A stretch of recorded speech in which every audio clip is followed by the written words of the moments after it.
লালমনিরহাটের চলতি রবি মৌসুমে তিস্তা তীরবর্তী এলাকায় বিভিন্ন ধরনের সবজির আবাদ করে লাভবান হচ্ছেন কৃষকরা। এ নিয়ে আরো জানাতে সরাসরি যুক্ত হচ্ছেন সহকর্মী রবিউল হাসান। রবিউল, এখন কৃষকরা কোন কোন সবজি আবাদ করছে?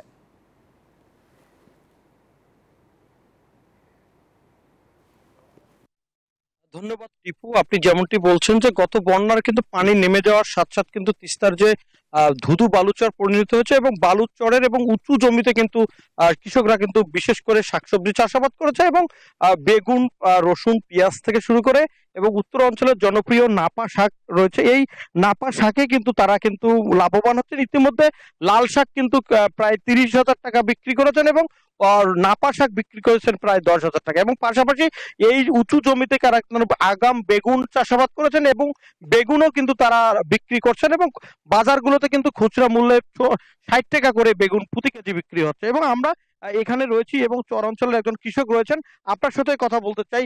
গত বছর কেমন লাভবান হয়েছেন, বর্তমান কি কি বিক্রি করেছেন আগাম শাকসবজি?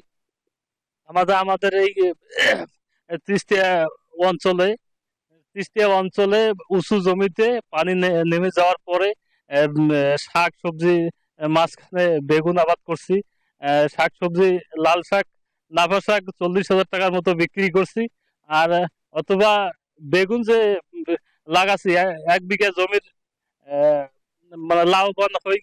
আহ, ধন্যবাদ আপনাকে। আমরা শুনছিলাম একজন কৃষক কিন্তু বলছিল তারা কিন্তু এই তিস্তার চরে যে পানি নেমে যাওয়ার পরে কিন্তু তারা শাকসবজি চাষাবাদ করেছেন এবং লালমনিরহাটে কিন্তু আগাম শাকসবজি প্রায় 5,500 হেক্টর জমিতে কিন্তু লক্ষ্যমাত্রা দিয়েছে।